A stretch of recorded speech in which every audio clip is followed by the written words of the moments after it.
thank you everybody for coming to today's joint seminar. So we have some technical issue initially.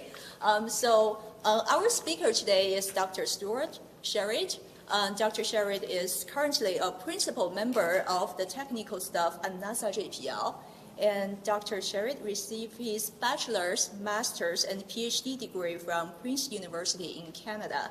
And he also worked as a postdoc at Caltech before joining JPL. So Dr. Sherrit is a very well-known expert in piezoelectric materials, and his contribution has been recognized through many awards, such as JPL Team Awards, NASA Honor Awards, and the NASA Exceptional Service Medal for his work on piezoelectrics for space mechanisms. So today, Dr. Sherrit will give us a talk on novel applications of piezoelectric material. So Dr. Sherrit, the floor is yours. Thank you very much, Professor Lee. So thank you for inviting me. It's my first time at Dartmouth. You've been very, very hospitable, so I've enjoyed my trip. I don't think I've talked this much in a long time, so I meet with a lot of professors. This talk is going to be a little bit different than normal talks. It's going to be a little bit of history, a little bit of storytelling, some derivations, and then we'll look at some of the novel applications we do at JPL for piezoelectrics. For those that don't know, JPL is a federally funded research and development center. We're basically a suburb of LA. It was founded in 1936 by some Caltech postdocs and PhD students, and it was basically brought into NASA in 1958. And we're basically the NASA owns the buildings and the land, and we're operated by Caltech. We have about 6,000 employees, and our mission is to do robotic exploration of space. We send the rovers to Mars and probes to other parts of the solar system, and we also do satellites for understanding the Earth. We currently have 41 missions, or 43 missions going, including some you might have heard of, the Curiosity Rover, Perseverance rover. We just retired Ingenuity, the helicopter. So we have a lot of things going on, and we actually run the Deep Space Network too, so all the probes in the solar system send their data back to JPL.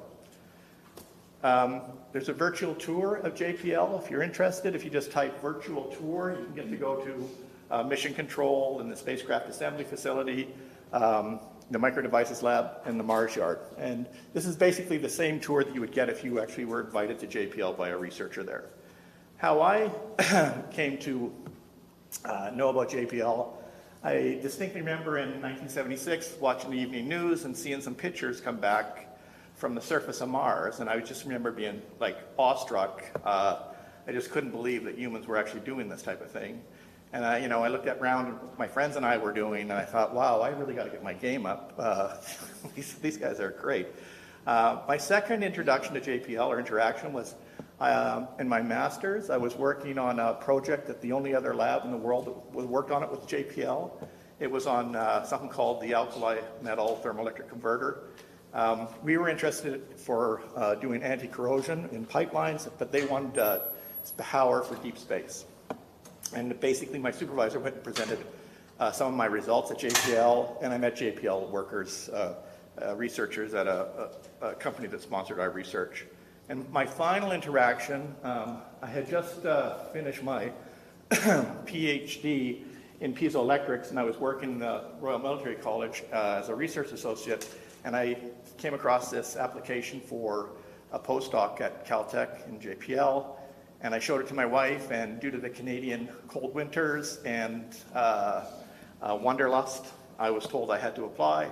And so we went down there originally just for 2 years, and eventually, 26 years later, we're still down there. So these are some of the people that I've collaborated with over the years. So this is the group I've been working in. We go by different names. We've been the Advanced Technologies Group, the Electroactive Technologies Group. So all the research that I do, I typically work with these people. There are many types of piezoelectric materials. There are the single crystals, like the quartz and lithium niobate, and the more newer PM and PT single crystal that was worked on at Penn State. It has a coupling coefficient greater than 90%, and we'll get into what that is later. The piezoelectric polymers, PVDF, PVDF, TRFE, copolymers, ceramics, you have the PZTs and the barium titanates. At composites, you have a lot of different composite connectivities. One of the most popular ones is the 1,3 polymer piezoelectric composite. And of course, there are a lot of biomaterials that are piezoelectric. So many of the common applications we have in piezoelectricity include things like medical ultrasound, sonar projectors, positioners, buzzers. There's a whole variety of common applications. Some useful seminal references for this field. This is the sort of list I would give grad students that are going to start in this field if they want to do research. I would start with Berlincourt, Kern, and Jaffe. It sort of lays out how to design transducers, how to characterize them. It's actually a great reference. And then basically, these last four are really good for foundational understanding of piezoelectricity, how it was all laid out and how the metrics are put together so you can actually understand and talk to other engineers about what you're doing. And of course, the IEEE standard on piezoelectricity, even though it's withdrawn, it has a lot of good technical knowledge. Now, the linear equations of piezoelectricity are derived from thermodynamic potentials. In this particular case, it's the Gibbs function. You have energy densities in terms of the mechanical properties, the electric properties, and the cross terms. And when you take the derivatives with respect to the mechanical variable, you get one set of equations which have this two contributions to the strain.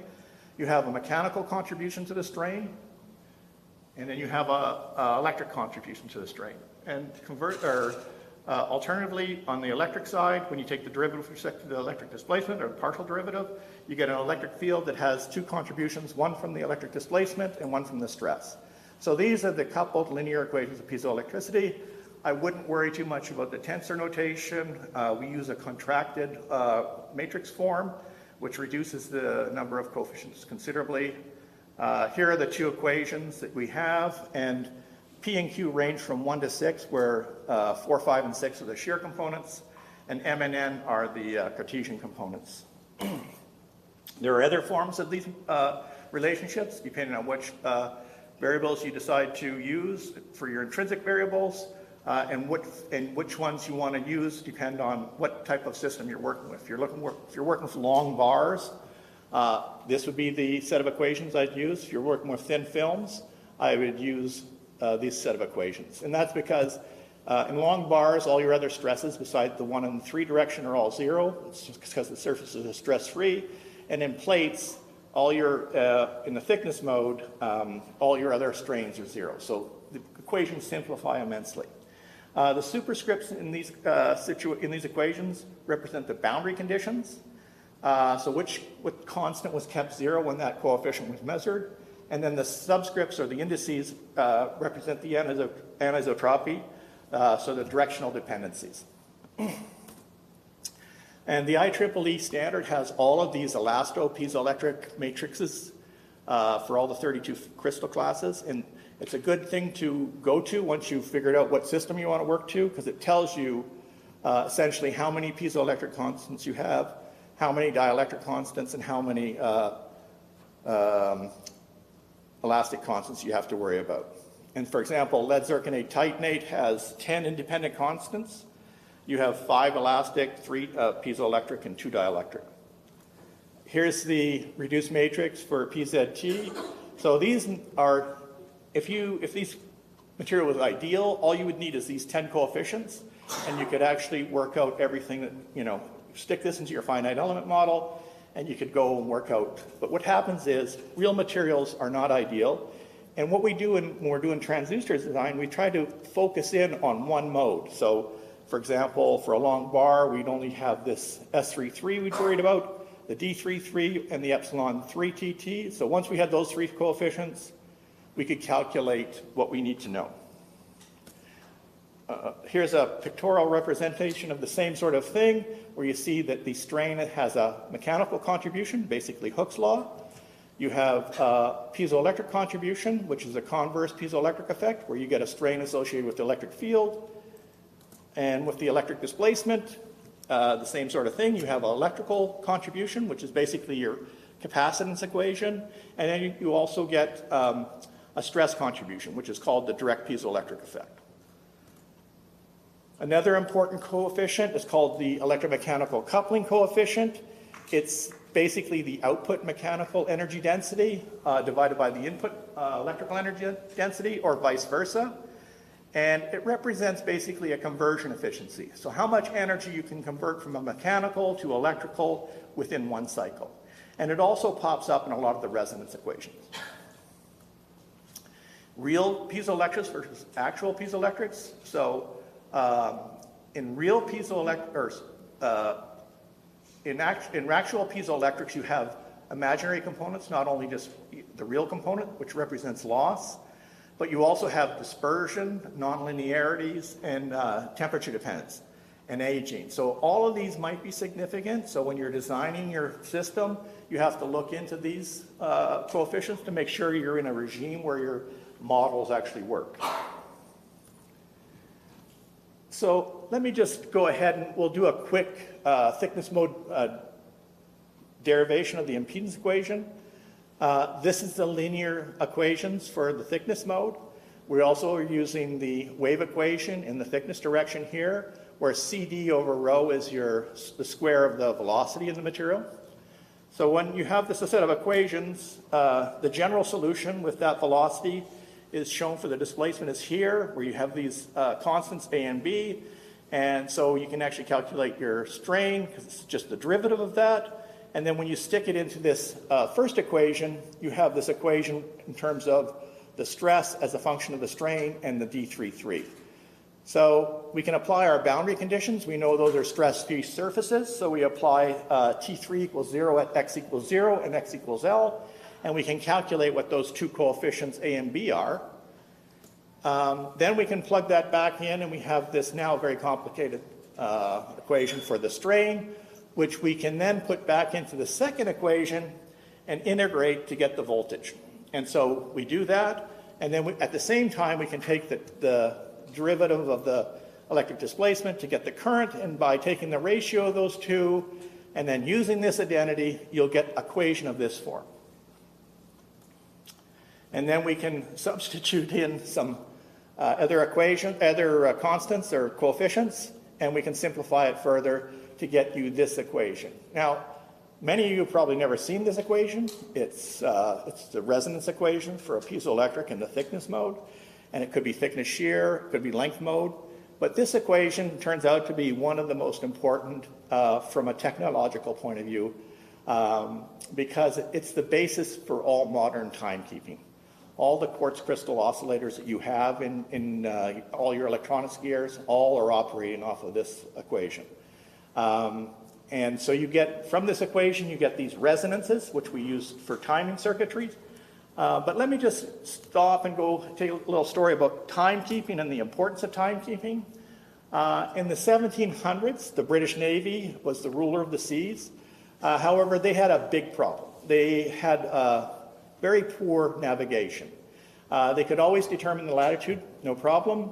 But basically determining latitude turns out to be just a problem of star protractor, so figuring out where the stars are in the sky with relation to where you are. But determining longitude has always been a big problem. And one of the methods they used was dead reckoning. And dead reckoning is essentially an integrated measurement. So your error increases until you find a landmark, and then you can reset your integral and start over again. But it's like trying to use an IMU to figure out where you are. Your errors just increase the longer you go away from setting the 0 point again. And so it was always a big problem, and then he had a lot of tragedies.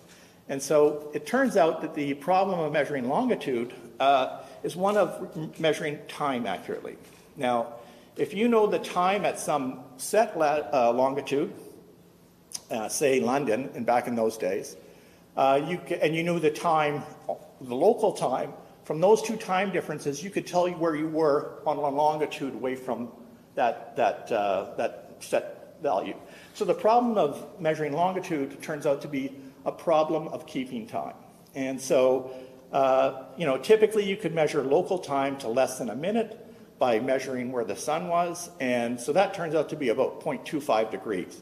Now, this was such a big problem that the British Parliament passed the Longitude Act, which was basically rewarding anybody that could measure time to less than, or keep time to less than 2 minutes, or half a degree accuracy and longitude.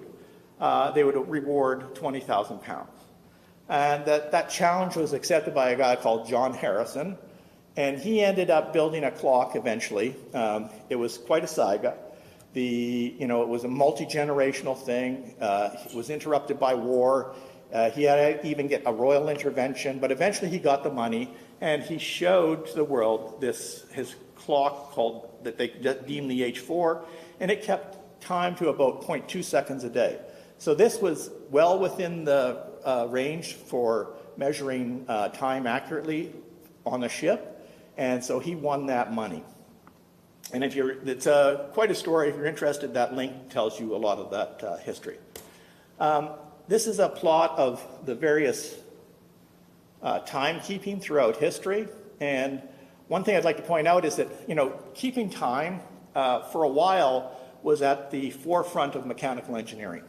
Watchmakers were considered sort of the elite mechanical engineers of the day, and they would, this guy Harrison was a hero basically, because he could make these watches, these little intricate watches, and they saved Britain in many ways. Around that time, a little bit later, they started to switch to electrically driven time, and then in the early part of the 20th century, 1920 or so, they started switching to looking at electronic time using quartz watches. And that's where this equation comes in. So these things were invented, the crystal oscillator was invented in 1917 by a guy called Nicholson at Bell Labs, and it was, he used a soluble crystal, so it really didn't work out very well. The next innovation was a quartz crystal by Cady at Wesleyson, who incidentally retired to Caltech. And basically, this whole field has just enabled all of the microelectronics, all of the processing, this memory storage, the communications. Without this, we wouldn't have any of that stuff. It's hard to imagine what we would have invented if we didn't have quartz. This has been really an unsung hero of the information age. From the accuracy that you have, that you can keep time, from the frequency control, and the fact that you can miniaturize it, its reliability, its thermal stability, and the fact that it's so cheap to produce. These oscillators, they make for pennies on the dollar, and they're just, it's like, I can say this with some humility because I don't work in this field. This is sort of those guys that did frequency control and oscillator design really deserve a lot of credit for a lot of the technology we have. So that was basically an oscillator floating in space, has a very well-defined frequency. We can do timing with that. I typically want to use piezoelectrics to do work. And so this is an example of how we design these transducers. This is called the Mason's network model. And it was basically a way that they could actually use these network models to quickly design and check out designs for actuators and transducers. And you have basically two acoustic ports, your left and right surface, and you have an electrical port. And when you stick these coefficients in here into this model and you calculate backwards onto the electrical ports, you'll get this exact same equation that you did with the wave equation. So it's a very simple way to understand this. And it's basically a piezoelectric resonator with open boundary conditions. And you see on here, how you treat these models is on the electrical side, electrical signals are electrical signals, voltage is voltage, current is current. On the acoustic side, the force is the voltage, and the velocity of the phase is the current. And then on the transformer side, when you have a voltage across your primary of your transformer, you multiply by n your turns ratio, and that produces a force on the acoustic side. And so you can go through and calculate like your powers and your displacements and all the things you really need to know as a transducer designer. So it's a very, very powerful module. And that's the model for a piezoelectric. Now we also have the models for layers. So this is basically the solution to the wave equation for a mechanical layer with open boundary conditions. And it's really wonderful because it really traps all the physics in this one set of equations. For example, if you have a system that's not clamped, that's free on the other side, and you apply a force on this side, and you drive it at very low frequencies, or it's a very thin mass, you get this loading here. It's basically a mass loading, we call that. If you have a system that's clamped on that side, and you drive it at very low frequencies, you get a spring load. So it acts like a mechanical spring. And so the solutions give you everything you want. But the really interesting one is when this constant goes very, very large, and there's some loss in the velocity, so that the velocity is complex, then this radiation load, mathematically, the limit of that goes to this rho v times a, which is what we have. So basically, it's a real load on the end there, and it basically dissipates all your energy. So those are some interesting physics that's embedded in these models that just falls out. Here's an example. You can consider this an ultrasonic transducer in medicine. This is sort of the most basic type you would get. You have a piezoelectric layer, you have a backing, you have a matching layer, usually a quarter wave matching layer. So this is the acoustic element of that, and then you have your water load or your body. And also you could add tuning inductors to this. So this is the type of thing we do all the time. This gives us this knowledge. We can actually calculate how much power we're putting into the water, how much energy we're dissipating in our transducers. It's an amazingly powerful model. Of course, when you have modes that aren't separated, that have other modes, then we have to go to finite element. But for most cases, we can actually do a lot with this model. When we're designing transducers, the big trick with a transducer designer is to impedance match to whatever structure we want to put energy into. And many of the piezoelectrics can generate very large forces, but the strokes are very, very small. So all of our tricks in impedance and making transducers is we're always trying to drop the force and increase the stroke, because we want to maximize that energy box that can go under the load line of the structure we're trying to drive. And so some examples are the tuning fork, a bimorph, a Langevin transducer, unimorph, flextensionals, and then the ultrasonic horn. Now the ultrasonic horn has 3 amplification methods in it. You have the amplification due to the fact you have stacking.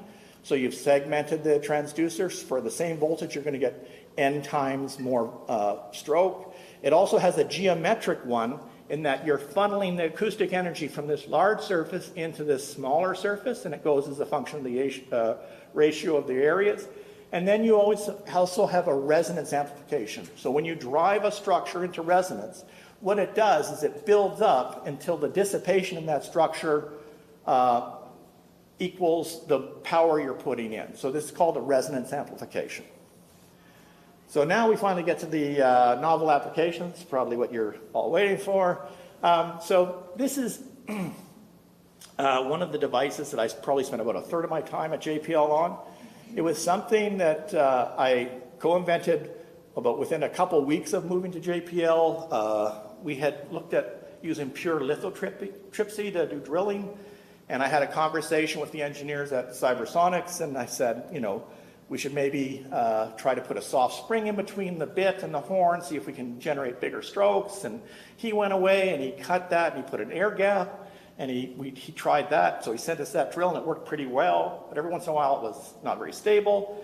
So I noticed that if you put a little 3/16 thin nut between the two, it would make it stable and actually it would bounce more and give you more energy. And so that was this invention of this free mass. And from this thing, we've had a lot of interest, and a lot of people worldwide are working on this type of drill. It's a very complex thing to model because it's a stitched frequency domain and time domain models. But basically, for the piezoelectric actuator, we can use the frequency domain to calculate it. But we have to go to the time domain here because this basically becomes projectile motion with a coefficient of restitution. And so you have to, get right into a bunch of different models, and you have to stitch them all together. It's very complex. We published a paper in the IEEE Transactions at U of FFC. So if you're interested in that modeling, that paper shows those models. Now, we've made a lot of versions of this drill. We've made a deep drill. We've made powdering tools. We had a rock crusher. We had a rock abrasion tool. We've even made little drills that would go in the feet of climbing robots so that they would actually just drill into the wall and climb up using arms and then pull out. And we made rotary versions of this that not only hammered but actually had rotary hammer. And we also make packed soil penetrators. One of the things that I had got to do with this, which is very exciting, is I got to go to Antarctica and test this drill. We went to the Dry Valleys, which is near McMurdo, about a 45-minute flight from McMurdo. So we were testing this USDC Gopher, which is a much larger drill. This whole thing is about 1.2 meters long. We used a dog bone horn for better actuation. And this is about 600 watts. It was a fairly powerful drill, maximum power. So this is high adventure. I mean, when you're going to Antarctica, you just don't show up and start testing things. You know, there's all sorts of training and stuff. And we got to go in helicopters and flying big C-17s. And it was really, really cool. I got to camp on this lake for a week or so. And it was a lot of fun. And plus we learned a lot. So this is sort of, you know, the type of thing that you get to do sometimes at JPL, like not all the time, but occasionally you do get something like this. And it was a very interesting trip. Here's a little movie of the area where we were. If you look here, these mountain ranges, they look like they're very close. It turns out that those things are like 5 or 6 miles away. We started hiking one time, and we only got up to basically that, from our camp, which is where we're filming from, we only got up to that black line, and we spent about 2 hours just trying to get up there. It's very incredible. This is our drill tent.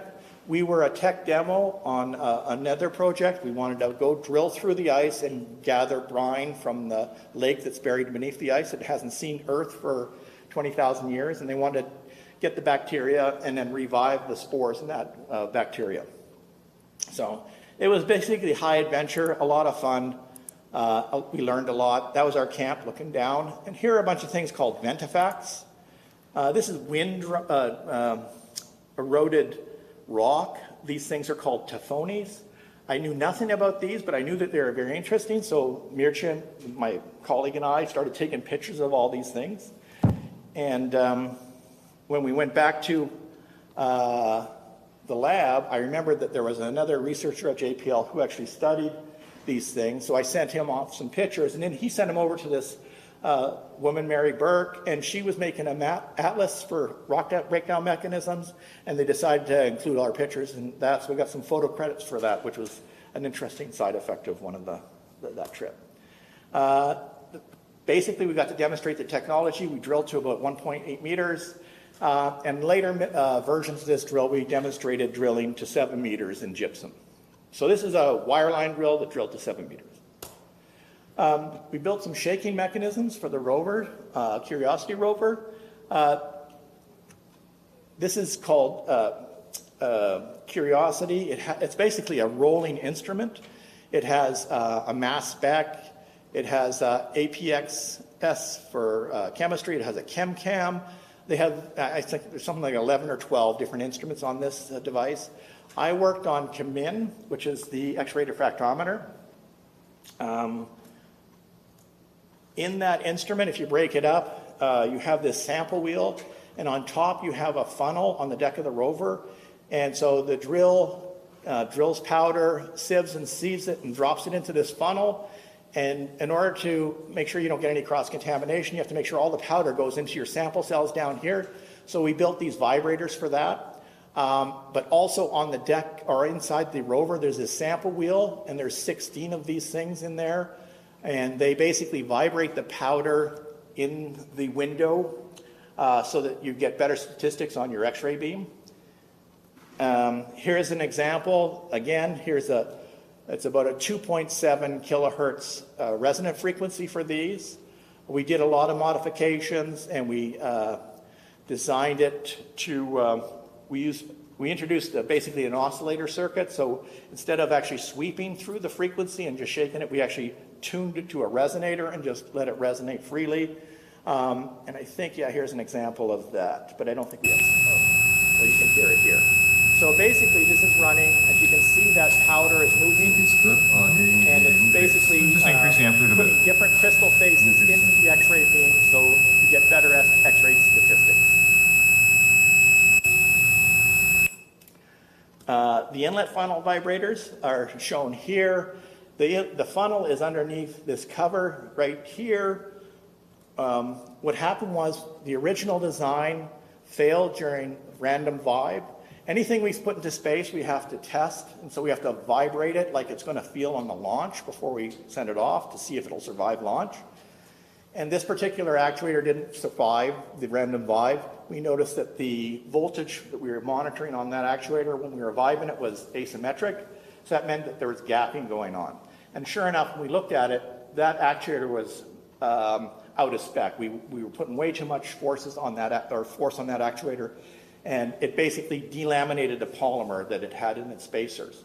So they basically convened a Tiger team. We had to get together and do a rapid redesign. We came up with these 3 designs within a week, and we built a bunch of them, and examples here of the different types here. So here we have some polymer and copper balls in that funnel. When we drive it, we could actually throw those balls out of that funnel on that mesh. And then, stop that one. And then on this one, here's an example of when we turn it on, you'll see that the powder will drop. So essentially the vibrations fluidize the powder and let it drop into the tube and lets it go down to the sample cell. And we ended up using our own design on flexures, and we put them out of the load path rather than in the load path. And so that worked eventually. They're still working. I got asked for some pictures from the operators of the command instrument, and they sent me these. This is at Sol 275. They found before they did, or post-Glasgow, after the delivery of the Glasgow sample, they looked and they saw they had a bit of a rock down in there, or a little stone, and they drove it and they cleared it. So they're still happy with it. It's still working fine. This is something we worked on. It's called acoustic electric feed-throughs.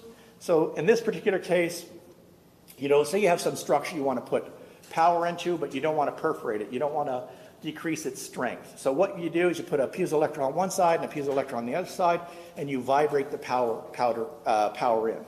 And so examples of where you might want to use this in nuclear storage armors. We wanted to use it for Mars sample return because we don't want to have contamination coming back from Mars. Also, the Navy's interested in that from a point of bathyspheres and submarines, putting power on the outside of the ship without actually putting holes in it. This is the model that you would have. So you have a piezoelectric on one side, you have the backing layer here, you have the wall, and then you have another piezoelectric, and then you have a load resistance here, which you would drive.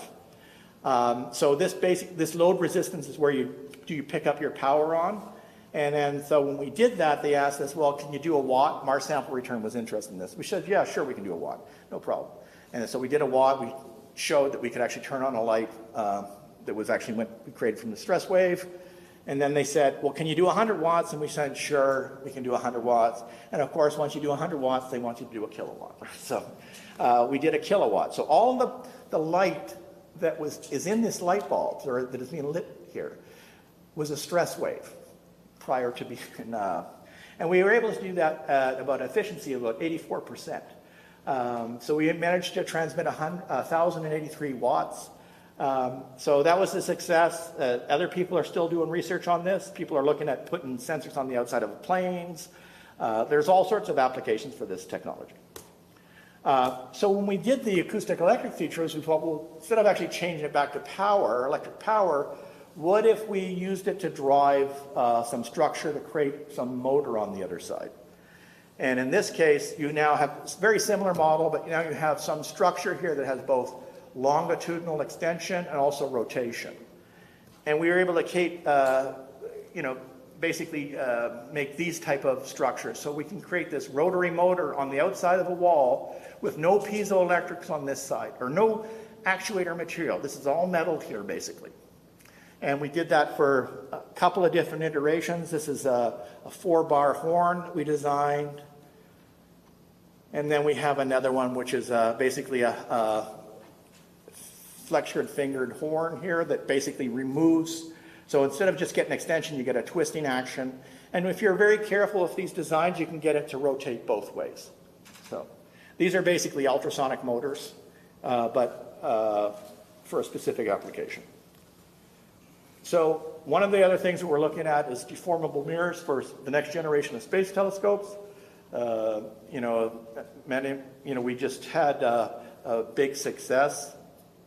And now we're looking for large segmented telescopes for the near ultraviolet through mid and far infrared to enable like new science, basically for exoplanet characterization and precision astronomical observations. These are mirrors that could be flown on the Habitable Worlds Observatory or a far infrared flagship. So this is what we're working towards now. Typically, for mirror deformation, there's 3 types of actuation you can actually do to tune a mirror up. One is the rigid body actuators, which does tip, tilt, and piston. And the other is the radius of curvature actuator, where you can actually push in the center and pull in the center and change the radius of curvature slightly.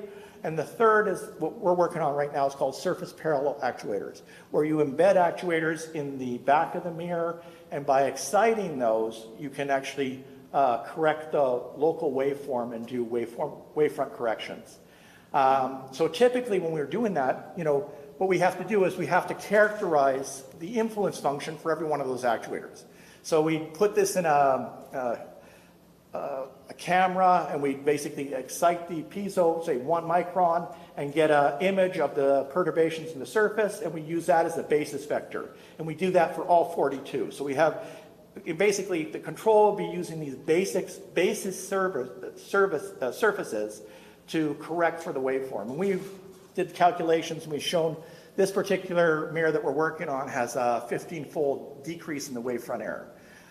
So here you see this, we have the actuation is along each of these points here.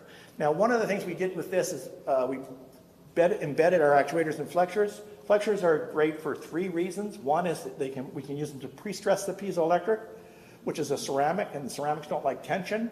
So we can always keep them in compression, and we don't have to worry about failing actuators then. The other application, or the other thing that was useful for these, is that they have an amplification on the transverse side. So we can actually use these to build an impedance match to our mirror. So we can design our mirrors around this effect and basically get the most out of our actuators, get the most deformation, the most energy transfer. So that's what the next level of what we're doing. We've currently just finished the first mirror. And the final thing you can do with this is you can make athermal mounts. If you use a different material for the flexure than the mirror, you can adjust things so that the mirror doesn't experience much back stresses, and you don't get any stresses. There's very little stress change on your piezo. Here's the mirror. This is a wired in. This looks like a dog's breakfast here, and it is. I mean, we learned a lot. This is a Pathfinder mission, so we now know that we're going to use flex circuitry on the 2nd generation of these, because this is a real bear to do. And here's an example. Here's a CAD where we're actually doing that one displacement, and we're showing how that mirror changes here. We usually port these into an Astran, so we can actually get the surface deformations to figure out our basis, our influence function basis. Okay, so the final application is something that we're interested in for ocean worlds. In this case, places like Enceladus and Europa have these ice crusts, and underneath they have oceans that they'd like to get to. So we'd like in the future to send a lander to, say, Europa, send a cryobot that would burrow into the ice, go into the ocean, take some measurements, and send back some signals. The main problem with that is you don't get good RF communication in water, and also especially salty water, so it attenuates very rapidly. So what we did is we came up with this dual RF and acoustic communication system. And our job at JPL was to build the acoustic transducers for that. We started off, this is initial, just a proof of concept design we're working on. This is a radially poled ring. They have two resonances, a length resonance and a barrel resonance. And we actually designed these to have good acoustic matching to ice. And so we built these transducers, and we went on a field trip to test them. This is, see, they make the old guys work on these field trips. That's, you know. So anyway, we went on this field trip. We embedded the transducers in the ice. We had it at an angle, and then we backfilled with water and let them freeze in. And then we'd send communication signals from one to the next, and we managed to communicate up to, we could get signal and data for 85 meters. And here's a drone video of the face of that glacier. This is the Matanuska Glacier in Alaska near Anchorage. And here's going back from the top of the glacier back. So that's our camp. This is a day camp. We'd actually snowmobile in every day to do these measurements. And in the end result was we basically showed that communication in ice is feasible with these acoustics. We demonstrated data transfer up to 85 meters. We could measure signal up to 120, but basically we had a lot of decoding errors and we couldn't pull the data out of it.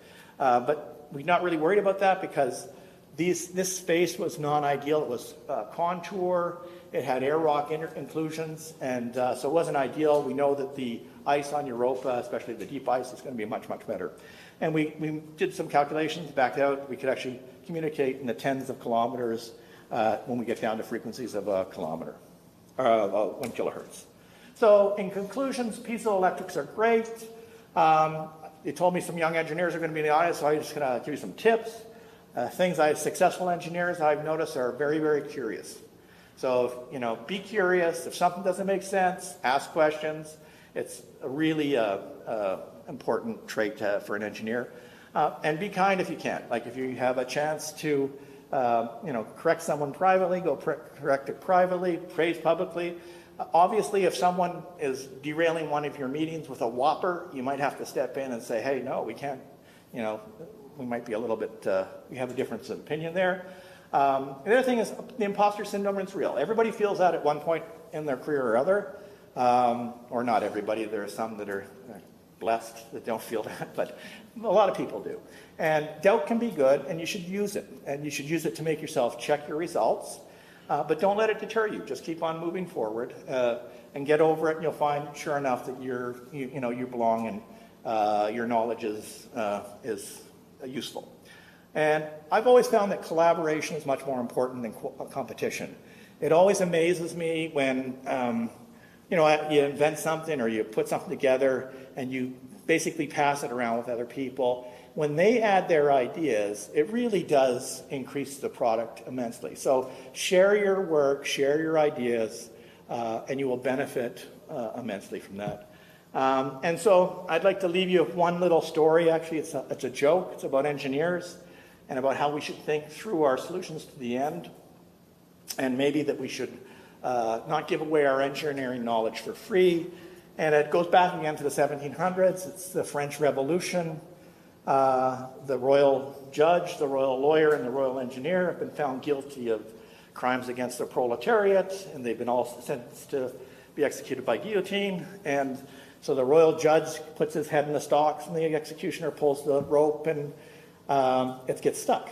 And so the executioner says, by chance and God's good favor, you've been deemed free. You're free to go. So he gets out and he leaves.